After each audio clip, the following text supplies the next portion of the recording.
Selamat pagi, selamat siang yang untuk teman-teman di waktu Indonesia bagian timur, ya bagian tengah mungkin sudah mendekati siang ya.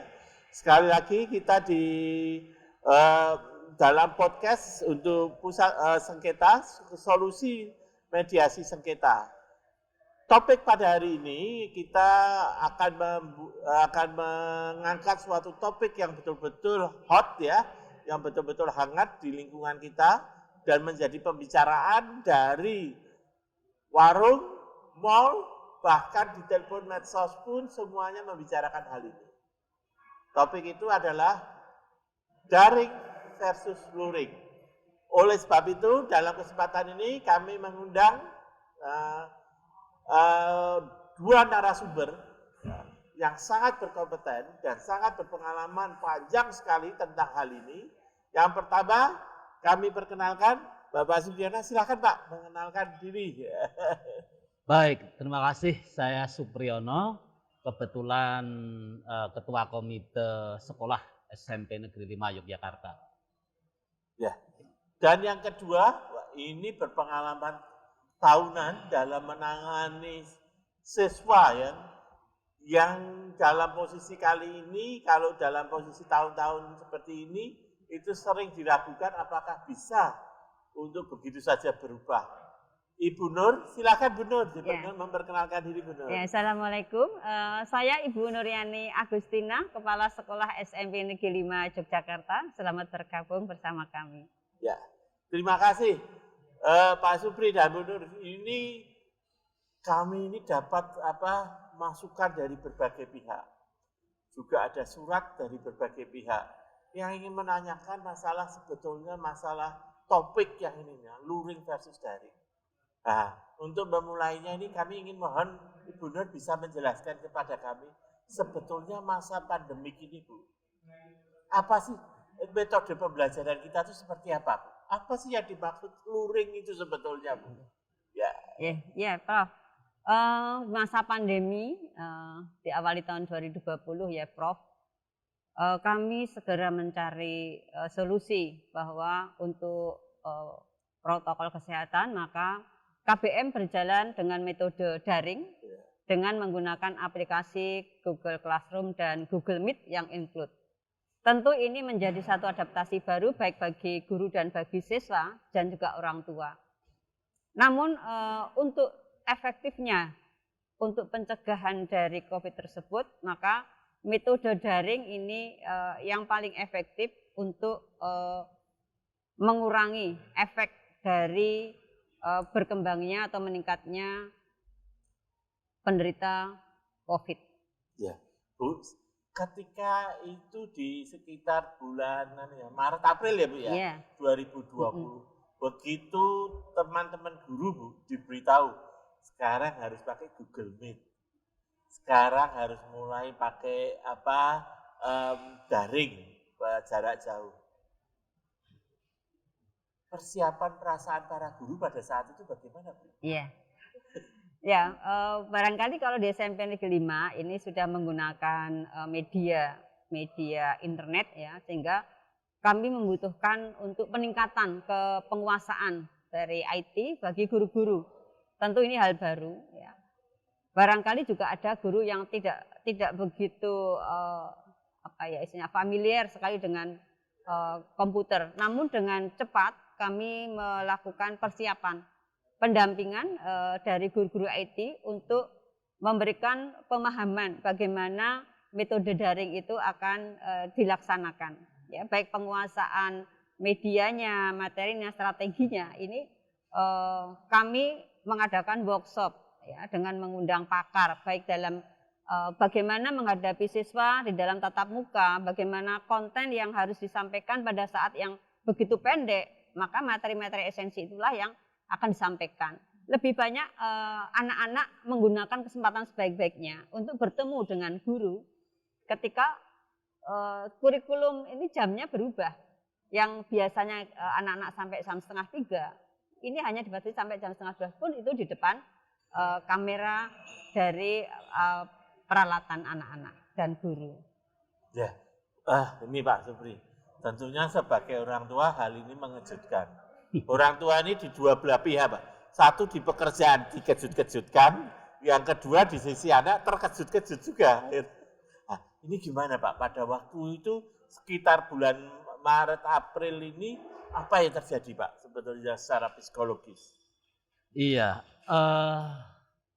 kita memang sudah terbiasa dengan model pembelajaran asuhan langsung tatap muka oleh guru terhadap siswa dalam sebuah interaksi dekat, ya. Ya.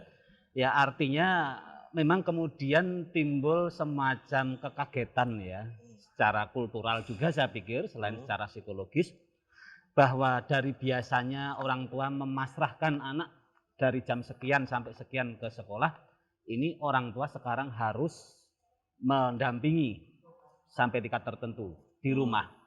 Bukan cuma mendampingi, memfasilitasi. Bukan cuma memfasilitasi alat, tetapi juga memfasilitasi ilmu atau pengetahuan sampai level tertentu. Karena di situ telah terjadi semacam, ya dalam tanda kutip, pengalihan peran, sebagian peran lah, dari guru kepada orang tua. Bahwa guru juga sudah memberikan skema pembelajaran, sudah ada silabus kisi-kisi begitu. Tetapi dalam proses eksplorasi ilmu itu, orang tua mau tidak mau harus berperan. Padahal orang tua tidak disiapkan untuk jadi guru memang. Ya, kira-kira semacam itu ada kekagetan juga. Betul. Dalam banyak hal. Kira-kira seperti itu, Prof. Ya. Padahal SMP 5 ini adalah SMP model di kota Yogyakarta. Secara teknologi dan peradaban kadang-kadang ini sudah sangat maju. Itu pun dalam posisi perubahan dari luring ke daring, itu pun kaget ya. Jadi saya tuh jadi ingin bertanya ini, dan ini pertanyaan banyak orang ingin tahu nih, Pak Supri. Terus mengasuh anaknya masa pandemik itu kayak apa Pak ya? Anaknya kan masih kecil-kecil, usia 14, 13, 12 gitu. Gimana orang tua murid ini siswa ya, yang dari sisi pendapatan juga berubah, pola asuh anak juga harusnya tentunya menjadi berubah, karena anak ada di rumah 24 jam ini. Nah, Bapak dan Ibu ataupun keluarga yang lebih tua di dalam keluarga itu tentunya menjadi pengasuh-pengasuh full time istilahnya, didampingi oleh guru secara jarak jauh. Ini gimana Pak? Pola asuh selama masa pandemik ini gimana Pak? Akhirnya orang tua harus memainkan peran ganda ya.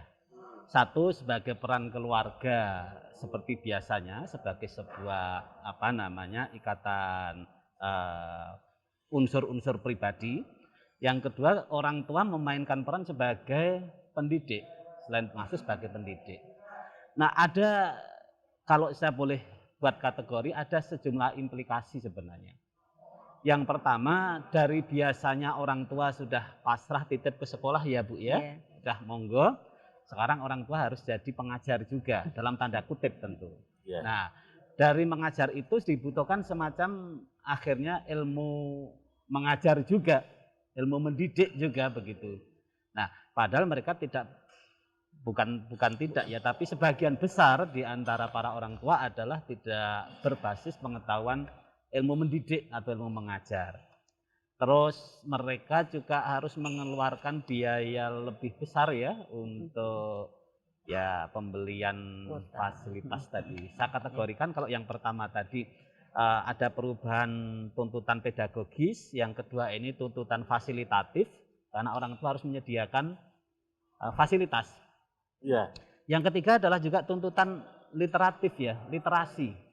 Tidak semua orang tua itu paham hakikat operasionalisasi pembelajaran virtual atau digital. Ya harus kita akui ya, beberapa di antaranya sudah sangat familiar ya, Ibu Kepala Sekolah, karena juga namanya orang-orang zaman sekarang. Tapi dari yang saya terima, laporan yang saya terima, sebagian itu juga agak kesulitan. Bagaimana kita mengoperasikan Google Form, Google Meet, ya, bagaimana bisa ikut Zoom meeting dan sebagainya, itu ternyata masih menjadi kendala. Jadi 3 kategori situ, secara fasilitatif, pedagogis, serta nanti literatifnya, itu perlu jadi perhatian. Ya, ini Pak, ini salah satu orang tua yang ini kami temukan di medsos. Dia mengatakan bingung. Bahkan bingungnya bukan hanya 3 kali, 4 kali. Bingung ya, lagi 4 Iya, kali. iya. Itu muncul dan ternyata ketika kita searching Pak, di medsos itu selama bulan Maret sampai dengan Agustus, kata bingung itu sampai 5 bulan masih ada. Seperti apa Pak sebetulnya kebingungan yang terjadi orang tua sampai, itu kan sampai akhir semester. Iya. Akhir semester bahkan sudah mulai awal semester yang kedua daring. Iya. Masih terjadi seperti itu. Seperti Iya. apa itu Pak ya? Bayangan di lapangannya seperti apa itu Pak? Ini mungkin saya harus menebak, jadi dari saudara-saudara yang menuliskan kata bingung gitu ya. Tapi saya sebagai orang tua pun juga mengaku ada bingung juga begitu. Iya. Semisal kita kan ini antara orientasi pembelajaran yang mengarah kepada luring sesuai dengan SKB 4 Menteri ini ya. Itu kan suatu kebijakan yang lebih tepatnya mendorong sekolah siap untuk melakukan pembelajaran luring. Ya. Kalau saya tangkap sih meminta sekolah siap, ya tidak ada keharusan. Tetapi di sisi lain kita juga melihat bahwa angka kasus infeksi COVID ini kan belum lerem kalau orang Jawa bilang, masih relatif tinggi, masih mengkhawatirkan. Artinya di situ kita agak bingung juga di dalam menyikapinya, apakah benar ini jadi mau luring atau akan tetap daring. Karena yang kami pahami juga akhirnya itu bersyarat ya, kondisional akan jadi luring asalkan dengan catatan misalkan salah satunya nanti orang tua menyetujui ya Bu Nur ya, sekolah memiliki fasilitas yang sudah dianggap siap, memadai, dan kondisinya memang tidak mengkhawatirkan. Nah, mungkin salah satu bentuk bingungnya di situ juga ya, kira-kira gitu.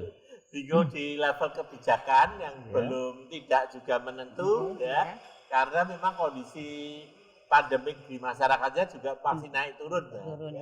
Nah, tetapi Bu ya, ini kan bagaimanapun proses belajar mengajar KBM, kegiatan belajar mengajar harus berjalan. Bu, bedanya perencanaan mengajar zaman luring dan perencanaan mengajar zaman daring itu apa tuh Bu? Sebetulnya Bu? Kalau perencanaan zaman luring ini kan lebih real dalam artian ketika Bapak Ibu guru mempersiapkan istilahnya dengan RPP ini bisa tercapai karena waktu yang tersedia cukup. Tetapi ketika dengan daring maka guru harus piawai di dalam memilih materi esensi dan metode strateginya, penilaiannya.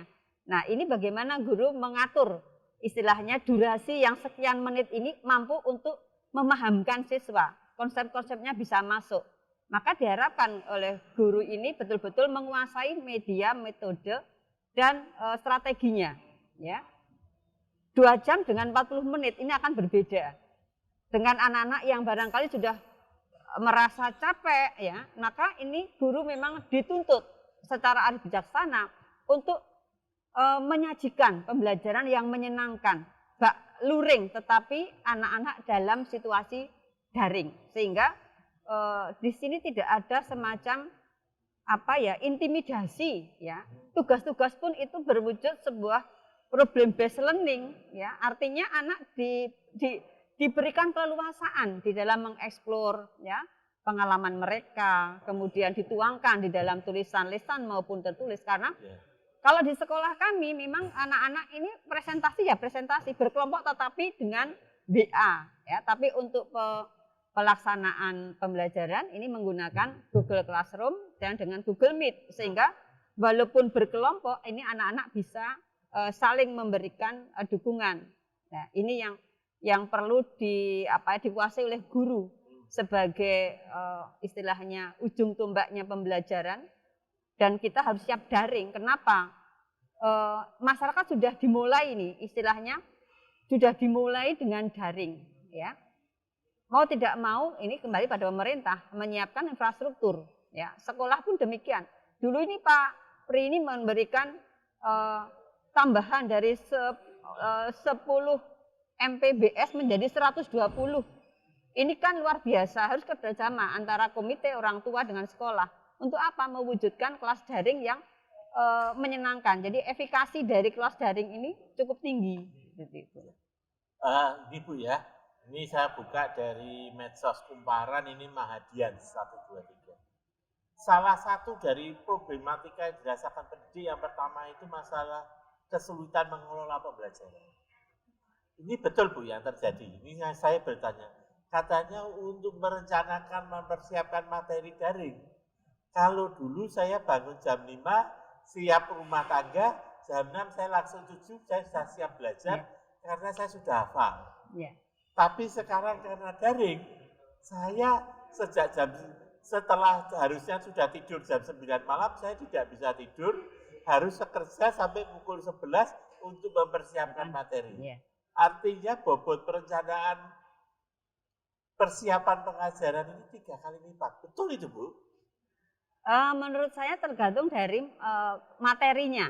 Ya, sebenarnya guru ini bisa membuat video. Guru kami misalnya guru IPS, guru matematika fisika. Ini istilahnya membuat persiapan ini secara apa ya istilahnya kolaborasi ya dengan teman-teman TI, dengan teman-teman seni. Bagaimana bisa dalam satu apa ya seperti misalnya satu rekaman itu untuk beberapa kali pertemuan. Memang wah enak ya kalau luring itu sudah datang, tetapi begitu daring si guru nanti malam ini sudah menyiapkan besok mau apa, ya. Ini kan baru. Ketika itu menyusun, itu kan nanti untuk berikutnya dan sebagainya. Awal itu memang saya rasa memang sulit, tetapi kalau itu didokumentasikan, itu akan menjadi bagian dari persiapan ke depan. Berarti ini komite sekolah nih, ada ide dari komite sekolah namanya yang sekarang terkenal banget ini Bu ya, Learning Management System. Sistem manajemen pembelajaran yang memang dibangun untuk daring. Kondisinya seperti apa Bu ya? Ini sekolah model, sekolah model kota Yogyakarta yang maju, termasuk salah satu SMP terkemuka unggul. Nah, kita ingin belajar Bu. Kalau SMP 5 aja segini, kira-kira yang lain seperti apa? Apa yang perlu kita lakukan ke depan Bu? Baik Prof, ini memang tidak bisa kita sendiri berjalan. Pasti orang tua, komite ini turut ya, istilahnya juga aktif di dalam membangun kelas daring. Tidak bisa kami sekolah itu sendiri. Karena butuh infrastruktur, butuh SDM, kemudian juga butuh berbagai hal yang dapat mendukung. Ya, kami tuntutan orang tua harus Google Meet, harus on cam, ya on kamera. Mungkin di sekolah lain ada yang mengatakan, lah kalau on kamera orang tua ini kan terus apa ya istilahnya itu mengeluh di kuota. Tapi kami justru dituntut kalau tidak open kamera, tidak Meet, Google Meet ini orang tua tidak bisa mengawasi. Justru kami repotnya Prof, anaknya sekolah tapi orang tuanya juga ikut sekolah. Artinya apa? Guru ini sekarang tidak hanya mengajar anaknya sendiri, tetapi juga anaknya, ibunya, omnya, mungkin neneknya dan sebagainya. Jadi guru memang harus punya ke depan ya, istilahnya harus mampu menerima tantangan ini, karena ini harus ya, tidak bisa dipungkiri. Ini artinya kita bicara lingkup yang memadai. Tapi kalau yang di pedalaman barangkali mungkin COVID-nya itu tidak begitu tinggi, zona hijau ya, kita serahkan pada daerah masing-masing. Ya. Berarti ini petunjuk operasional pembelajaran ya Bu ya? Iya betul. Daring ini memang belum terrealisir secara standar ya Bu ya? Nah, memang harus ada seperti itu Prof. Seperti dulu kalau kita dapat domain pembelajaran dari pemerintah seperti ini, minimal ada acuan seperti apa. Ya, kemudian nanti kita kembangkan bagaimana untuk melaksanakan ketika tatap muka dengan tatap muka daring, dalam artian tatap muka. Kami kan punya 11 kelas mapel Prof ini. Jadi kelas matematika, ya guru matematika ada di situ, kelas fisika ada di situ, sehingga masing-masing mata pelajaran dapat berkoordinasi ketika mengalami kendala, dan ini efektif. Ya. Jadi ini kalau begitu orang tua juga butuh petunjuk operasional pendampingan pembelajaran di rumah, Pak. Betul Pak Sumri? Iya. Gitu Pak Sumri. Ya itu ya. Menggarisbawahi segala sesuatu yang masih baru itu butuh effort, butuh upaya yang lebih keras ya. Saya langsung setuju ketika Ibu Kepala Sekolah mengatakan semestinya pembelajaran daring ini malah bisa lebih efisien. Membuat video satu kali, membuat slide PowerPoint satu kali, bisa dipakai berulang kali. Nanti tentu dengan fasilitasi sistem tadi ya, learning management system yang bagus. Ya, kalau dari sisi orang tua, kalau dari sisi sekolah kan sebagai sebuah organisasi sistem yang istilahnya terorganisasi dengan baik itu relatif mudah. Tapi kalau orang tua itu kan terdiri dari individu-individu yang tidak tersistem ya, satu dengan lainnya agak susah. Tetapi memang benar, bukan berarti tidak mungkin ya. Jadi kerjasama dari sekolah dalam hal ini melalui wali kelas begitu, memberi semacam skema pembelajaran anak dalam 1 bulan misalkan. 1 bulan anak kita akan belajar ini. Mohon dikoreksi ya Bu Nur kalau salah nanti. Jadi 1 bulan akan belajar ini, materinya ini, dengan fokus pembelajaran diskusi sekian, tugas sekian, dan kuis sekian misalkan. Nah, sehingga dicantumkan kemudian pendampingan yang dibutuhkan dari orang tua adalah A, B, C. Nah, dari situ orang tua minimal tahu apa yang harus dipersiapkan. Karena mereka harus mencari sumber secara mandiri ya, tidak seperti guru. Kalau guru kan nanti dilatih, kalau orang tua kan tidak bisa. Nah, mungkin bisa seperti itu, Bro. Ya, saya tuh jadi teringat dulu ibu saya itu diundang ke sekolah, Bu. Guru-guru semuanya itu diundang ke sekolah, orang tua murid ternyata diajari tentang matematika. Karena zaman dulu matematika baru. Dari dulu masih mencongak itu istilahnya, itu berubah jadi matematika. Maka para orang tua murid diundang belajar matematika. Saya masih ingat ibu saya bawa buku kecil sambil nulis gitu. Oh, belajar matematika itu ini. Jadi dampaknya ini nanti kita mengulang seperti pengalaman zaman dulu itu Bu ya. Barangkali begini Prof, ketika nanti akan muncul silabus itu semacam storyboard. Artinya ketika guru mengajar ini, materi ini, orang tua itu apa?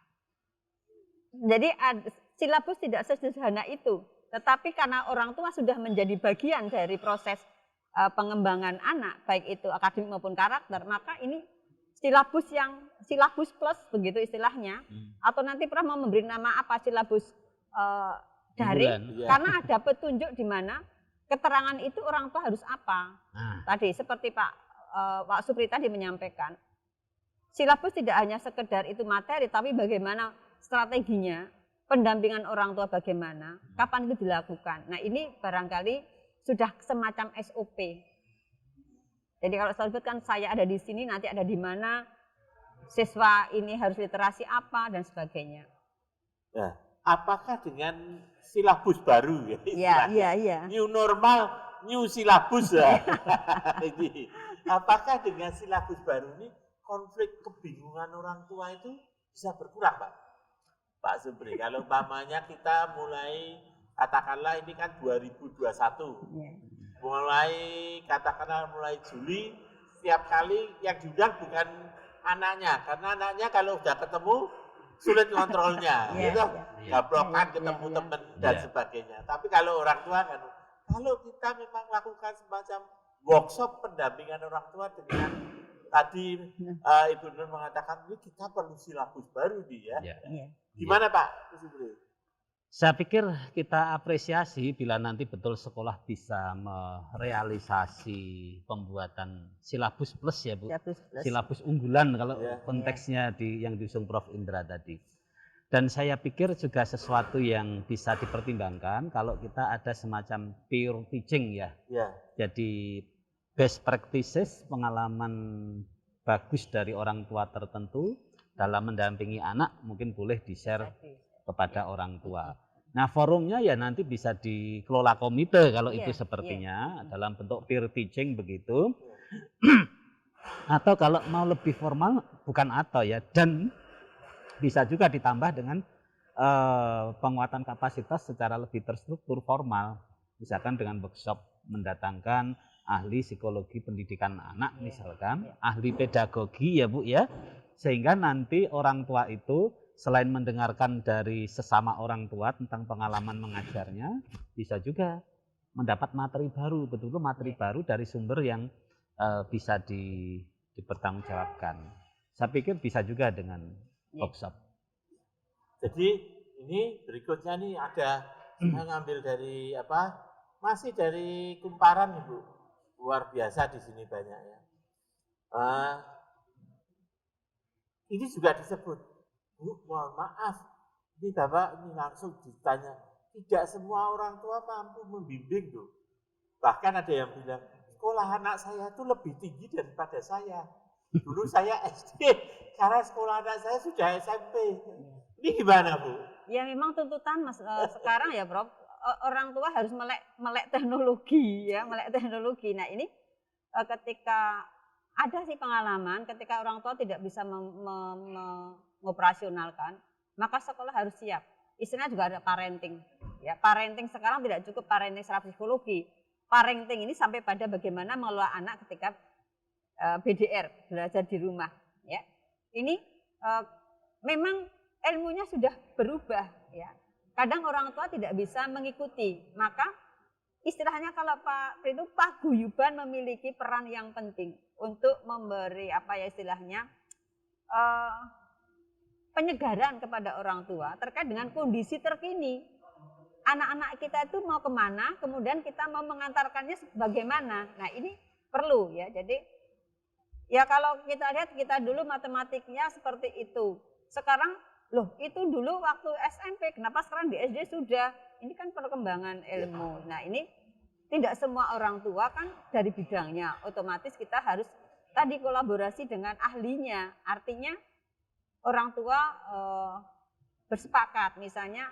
Ya kalau sekarang istilahnya tambahan pelajaran ya. Hanya begini Prof, kalau kita ini mau bertemu ya Pak, sekarang kan modelnya sudah Zoom Meet ya Pak ya. Kenapa tidak? Sekarang komunikasi kan lebih mudah. Nah, sedikit demi sedikit orang tua yang gagap teknologi ini dengan kebijakan pemerintah menggunakan sekolah, ini mau tidak mau dia harus belajar. Ya, harus belajar, semuanya harus belajar. Ini kan seperti kita itu kan dihentak. Ternyata cepat juga ini kita diantarkan ke teknologi yang barangkali sebelum tahun 2020 tahun berapa. Nah ini segera kita sikapi bersama seperti itu. Ya, ini dari kayak ini dari berbagai medsos maupun tulisan ini muncul kata baru. Tadi Ibu Nur mengatakan parenting, cara parenting masa daring. Tapi ini juga muncul istilahnya caring parents. Dalam melakukan tugas barunya, tugas barunya Pak, padahal sudah lama itu, yaitu mendampingi anak pada waktu jam belajar. Nah ini menurut Pak Tri bagaimana nih Pak? Gimana kita bisa mempersiapkan hal itu? Nampaknya ini karena nampak COVID ini masih naik turun, hingga kita tidak mungkin berharap, ya katakanlah optimisnya awal 2022.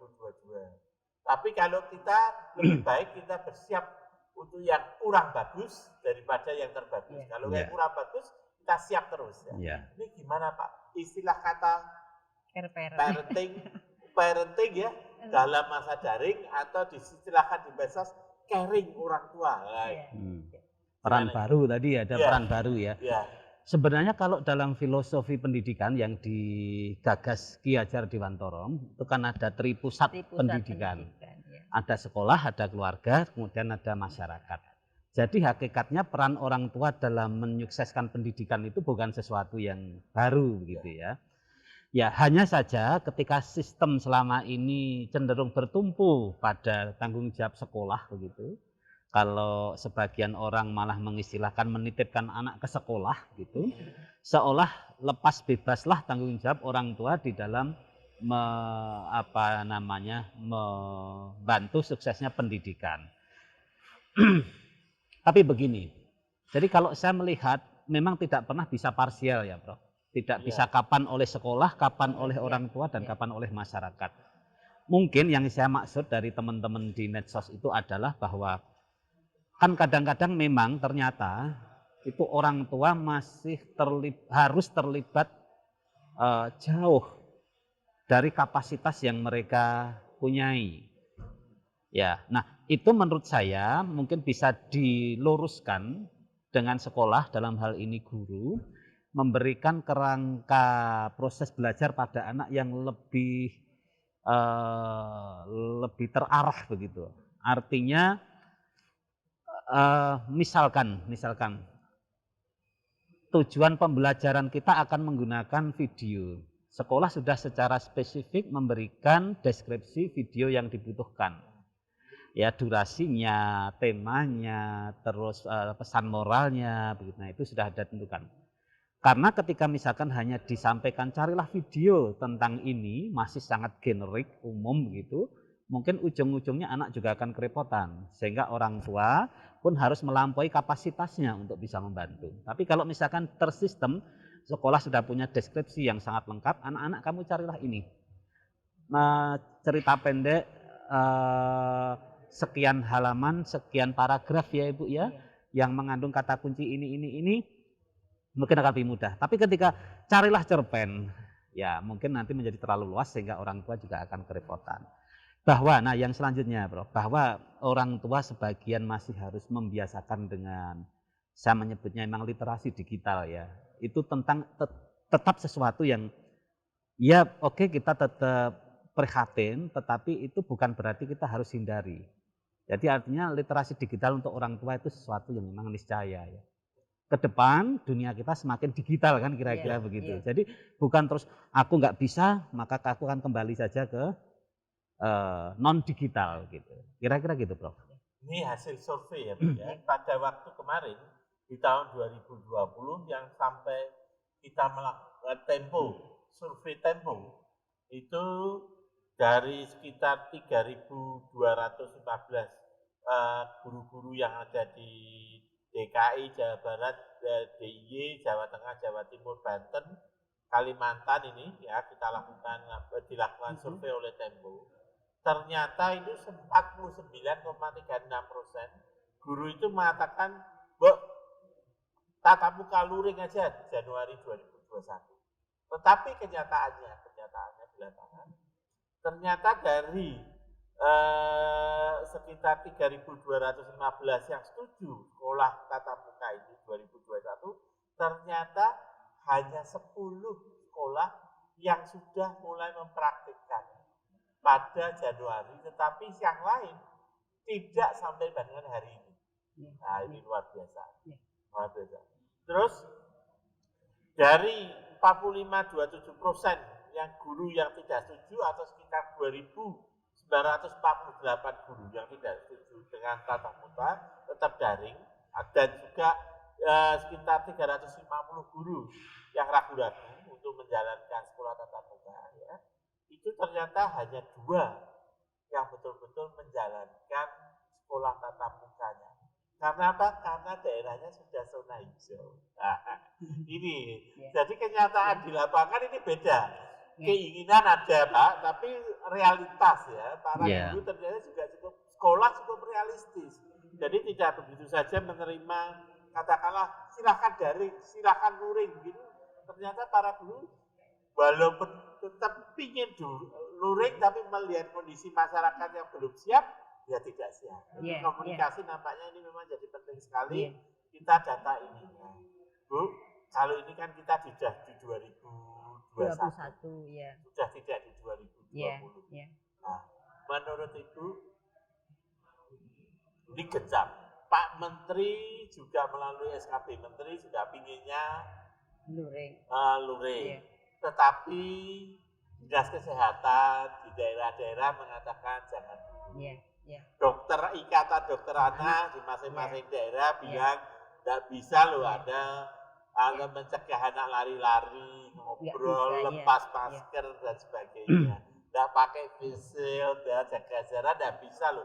Anak usia 10 sampai 15 tahun malahan katakanlah. Berarti termasuk anak SMP ya sekarang? Iya, anak SMP. Itu gimana Bu? Ya, kondisional ya Prof. Kalau kita melihat, istilahnya kondisional itu kan Pak Menteri menyampaikan diharapkan ini Juli ini kita luring.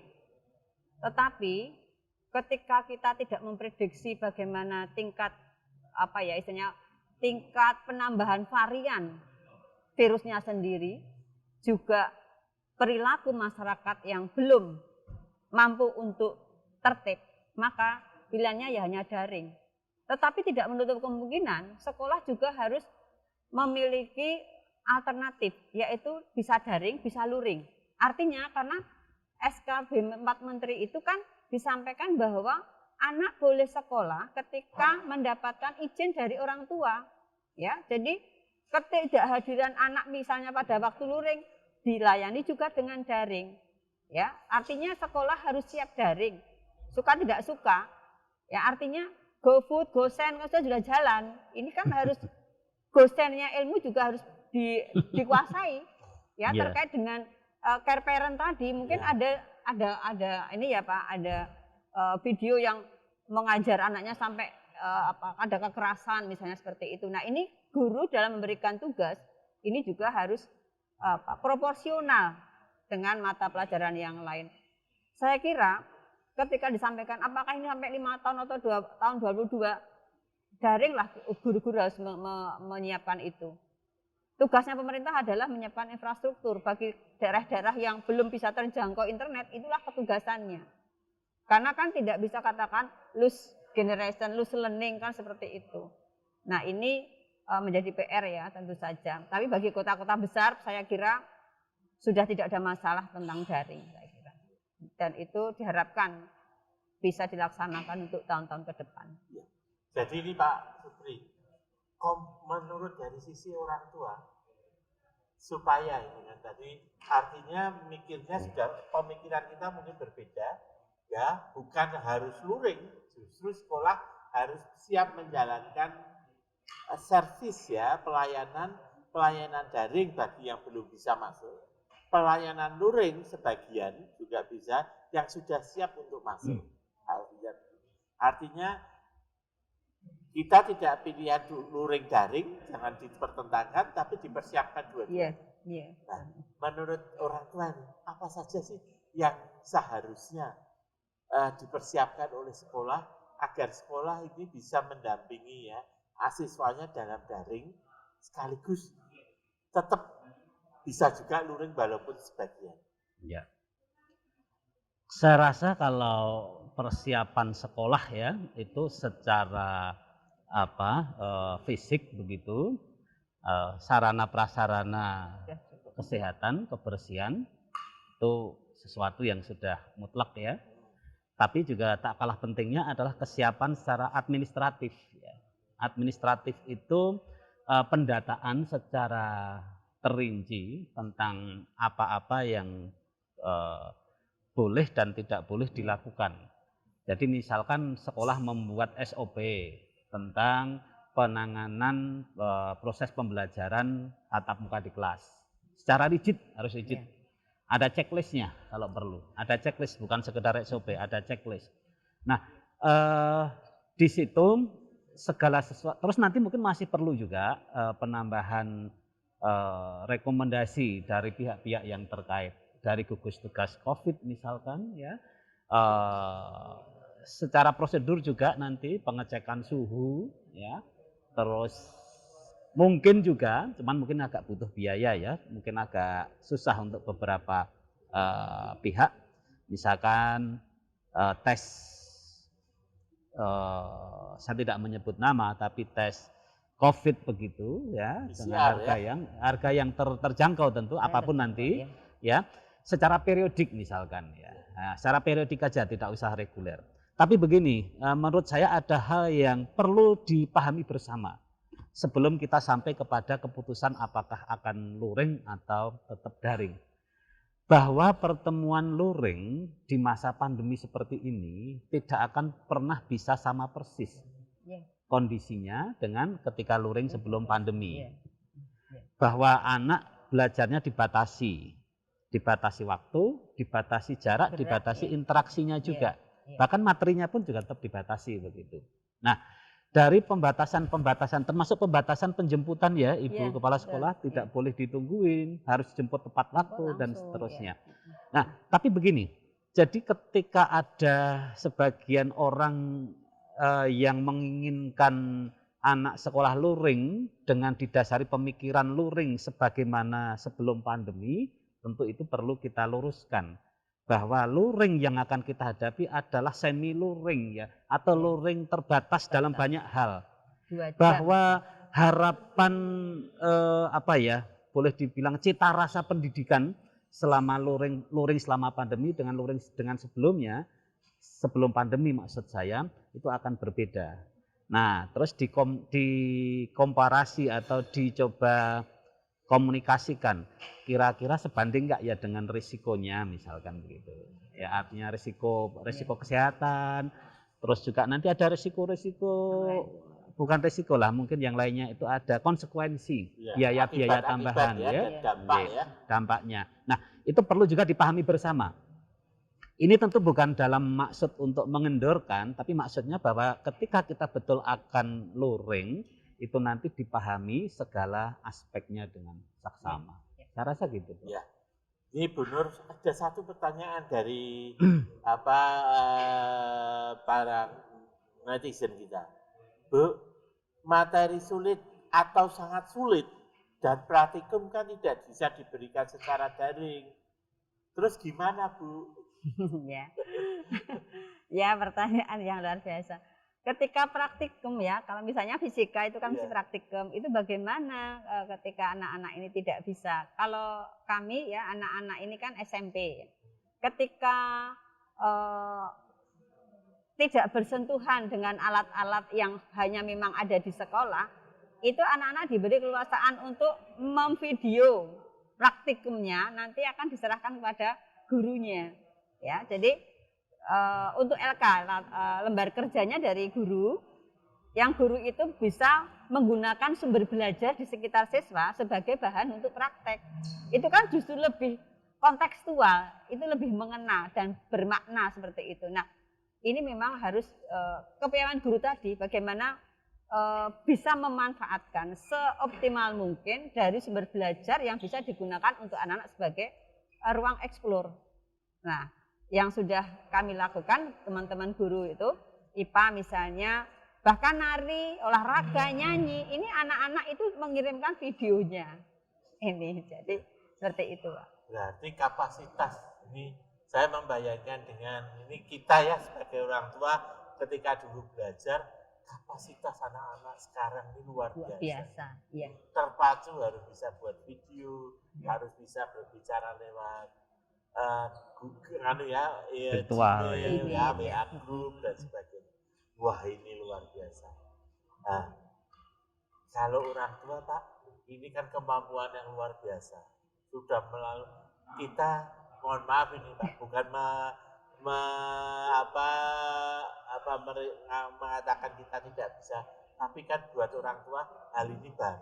Kita sendiri kan jujur saja, kita ini lebih banyak generasi gaptek Pak. Anak kita jauh lebih pintar Pak mengoperasikan handphone daripada kita. Kita handphone kita hanya untuk telepon, anak kita sudah tahu apapun di dalam handphone ini. Nah, kalau seperti ini Pak, bagaimana orang tua dampak daripada daring ini? Karena mau tidak mau kita harus memberikan keleluasaan lebih juga pada anak-anak mengoperasikan komputernya, mengoperasikan Google Meet-nya, berarti di komputer dia punya waktu lebih banyak. Pada saat yang sama dia mempunyai waktu lebih banyak juga dengan handphonenya untuk membuka berbagai hal di sana. Ini dampaknya bagaimana Pak ya? Kalau apakah ini ya pertanyaan di medsos ini, netizen kami itu bertanya dari Tempo Pak, dari ini. Bagaimana kesulitan orang tua di dalam mengajar. Namun yang lebih penting lagi, kesulitan orang tua dalam mengendalikan perilaku anak setelah belajar. Nah, ini bagaimana nih Pak? Iya, memang bukan sesuatu yang mudah ya, kita harus akui itu. Bahwa teknologi itu bisa menjadi cara untuk membangun, tapi di sisi lain ada kemungkinan, ada risiko imbas untuk menghancurkan ya. Anak leluasa mengakses situs apapun, ya, dengan kadang kita agak susah membedakan ini anak sedang belajar atau sedang nonton video di luar pembelajaran. Barangkali itu tadi yang dimaksud, tantangan yang cukup besar buat orang tua di dalam mengawasi. Kalau saya secara khusus selalu menekankan kepada anak-anak saya, mungkin dengan contoh dulu ya, bahwa bertanggung jawablah pada masa depanmu. Ya. Pada masa depanmu artinya bahwa tugasmu sekarang belajar, mestinya yang kamu akses adalah sumber belajar. Ya. Ada toksik, ada banyak racun bertebaran di luar sana. Mudah kamu baca, mudah kamu akses. Tapi karena kamu tahu itu racun, maka mestinya kamu tidak akan mengaksesnya. Ya, saya secara berkala meminta anak untuk menceritakan apa yang dilakukan hari ini. Saya mengakses video tentang atom. Saya minta dia ceritakan. Pedoman saya cukup sederhana. Ketika dia betul bisa menjelaskan kepada saya bahwa atom itu seperti apa begitu, maka dari situ saya boleh meyakini anak saya betul-betul telah belajar. Ya. Saya nggak bisa memastikan kamu ngakses situs A, situs B, agak susah. Kecuali memang saya selalu suka sidak. Ketika tiba-tiba dimatikan atau pindah channel, saya tanya, tadi ngakses apa? Coba tunjukkan. Ada historinya, kita lacak. Lah, misalkan, oh ternyata ngakses sesuatu yang aman-aman saja.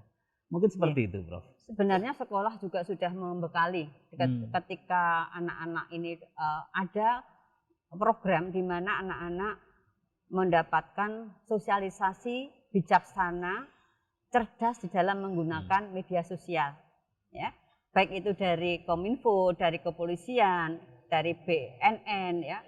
Ini kami memang kenapa kalau orang lain bukan gurunya yang bicara lebih diperhatikan karena memang ibaratnya narasumber itu berkecimpung di dalamnya, sehingga kami sudah memberikan sosialisasi di awal, kadang di tengah, untuk apa? Mengingatkan kembali anak-anak bagaimana cerdas menggunakan media sosial sebagai sumber belajar. Seperti itu. Wah, luar biasa. Hari ini kita berbincang-bincang ini luar biasa. Ternyata apa? Pemikiran kita, perasaan kita tentang kejadian daring yang mendadak ya buat kita di dalam kegiatan belajar mengajar ini mempunyai dampak yang luar biasa terhadap kehidupan ya, kehidupan para guru, kehidupan para pimpinan sekolah, dan kehidupan orang tua maupun siswa. Ya, oleh sebab itu ya, kita nampaknya ini kita persilahkan ini, Bu Nur, mungkin ya ini sebelum kita menutup acara ini, podcast ini, silakan. Ada enggak dari Bu Nur atau Pak Pri yang ingin disampaikan kepada para pengambil kebijakan di sana? Ya, ini para pengambil kebijakan ini kadang-kadang karena juga daring juga kebijakannya. Ya, karena daring juga terbatas kadang-kadang beliau-beliaunya ini ya tidak mendapatkan asupan yang cukup tentang kejadian di lapangan. Silakan Bu Nur, dari Bu Nur apa yang ingin disampaikan kepada para pengambil dari sekolah ini kan menginginkan memang memiliki satu tekad untuk tetap pembelajaran itu berkualitas, ya. Kalau seandainya memang tidak mungkin untuk luring, ya, ini harus kita pahami bersama bahwa dikatakan kesehatan itu yang utama, ya, kesehatan yang utama. Yang kedua, pemerintah juga memberikan fasilitas pendukung untuk terlaksananya baik itu daring maupun sebatas luring terbatas. Ini sekolah-sekolah ini diberikan fasilitas untuk memenuhi tercapainya metode pembelajaran yang efektif dan efisien. Itu Bapak. Ya. Wah, luar biasa. Kalau dari Pak Pri? Saya masih menggunakan 3 kata kunci yang saya usung di depan tadi ya. Jadi bahwa proses pembelajaran daring ini ya, ketika ini nanti akan menjadi luring pun ya, ini tentu harus memperhatikan 3 hal yang utama. Yang pertama adalah fasilitasi ya. Selama pembelajaran digital, sekolah sepertinya sudah memberi pemerintah ya sudah memberikan semacam paket data ya, Iya, Bu ya. paket data kuota, Paket ya, data sudah, kuota ya. itu saya pikir sudah sangat memadai. Terlepas ya dari cukup tidaknya saya tidak bisa menilai, tapi saya pikir itu sebuah ikhtiar yang mulia ya. Bahwa dalam fasilitas tidak cukup dengan paket data, misalkan dengan perangkat kerasnya, yaitu mungkin nanti hal yang perlu dipertimbangkan juga barangkali. Yang kedua terkait dengan literasi para pendidik khususnya dan nanti para orang tua kalau bisa. Itu perlu menjadi perhatian karena kalau guru lebih mudah ditingkatkan kapasitasnya melalui struktur hierarkis dari Departemen Pendidikan, melalui Dinas Pendidikan misalkan workshop, seminar, ya, training dan sebagainya. Ya. Tetapi perlu diperhatikan juga supaya nanti muatan materinya itu atau sistem pembagian peran antara guru dan orang tua itu tidak memberatkan orang tua karena ada orang tua yang dalam tingkat tertentu agak kesulitan mengikuti. Terus yang terakhir tentu adalah transformasi pedagogis ya. Transformasi pedagogis itu artinya bagaimanapun juga pembelajaran selama daring ini berbeda dengan ketika luring. Nah, dari sisi itu dulu para guru yang sudah harus kita apresiasi, kemajuan digitalnya luar biasa. Namun demikian agar lebih optimal sepertinya tetap perlu ada upgrading secara periodik ya tentang kapasitas pedagogis, metodologis juga tentu. Karena beda metodologi mengajar luring dan daring. Itu kalau kita mau bicara dari sisi daring. Nah, ketika kita nanti akan masuk ke dunia luring, sepertinya kita juga tidak akan kita sebaiknya tetap memberi perhatian cukup pada blended learning ya. Jadi pada pemaduan antara pembelajaran luring maupun daring. Kita sudah berjalan dengan proses membiasakan daring sejauh ini. Kalaupun nanti kita tetap luring, yang daring ini tetap kalau bisa menjadi bagian yang terpadu. Kemampuan teknologis digitalnya tetap bisa dimanfaatkan saat pembelajaran luring. Mungkin begitu ya, Prof. Ya. Rekan semua pemirsa daripada podcast ini, hari ini adalah bulan ke-15 di mana sekolah-sekolah di Indonesia itu berubah dari luring menjadi daring. Tentunya setelah 6 bulan kondisi ini sudah bukan lagi darurat, tetapi sesuatu yang dihadapi secara natural, secara kemampuan dan kapasitas setiap sekolah. Ya. Yang kedua, tentunya kalau kondisi ini mau tidak mau, ternyata kata luring versus daring. Ya, seakan semacam sengketa yang muncul, apakah Anda memilih luring atau memilih daring. Ternyata itu sudah tidak lagi menjadi suatu sengketa, tetapi menjadi suatu pilihan pelayanan. Artinya setiap sekolah kemudian diminta untuk bisa memberikan layanan. Selain luring, tapi juga daring. Artinya kapasitas sekolah yang tadi dikatakan oleh Pak Pri, fasilitasi. Berikutnya literasi. Ada 4 hal tadi ya Pak. Ya, ada literasi. Literasi daripada orang tua dan transformasi. Ya, transformasi manajemen ya. Dalam artian mempersiapkan dari yang hanya luring, berikutnya siap juga untuk daring. Dan yang terakhir tentunya adalah bahan. Bahan-bahan ajar yang kemudian terkodifikasi, tersimpan. Sehingga mirip kayak luring dulu, para guru selalu bisa melihat bahan yang dia punya, juga kelas-kelas paralelnya, sehingga kemudian tidak menjadi beban seakan-akan semuanya baru, tetapi meningkatkan kualitas bahan dari waktu ke waktu. Oleh sebab itu ya, melalui podcast ini tadi sudah disampaikan ya, bahwa sebetulnya mari kita berlomba-lomba ini ya, para sekolah, pimpinan sekolah, guru, orang tua murid, membuat model-model pelayanan luring dan daring dari sebuah sekolah. Untuk persiapan kita dalam menghadapi pandemik yang berkepanjangan. Sehingga tidak terjadi generasi yang hilang, tetapi justru terjadi akselerasi generasi dari yang zaman kita dulu hanya luring, sekarang berkapabilitas lebih karena luring dan daring. Terima kasih. Luar biasa. Sampai ketemu pada podcast berikutnya.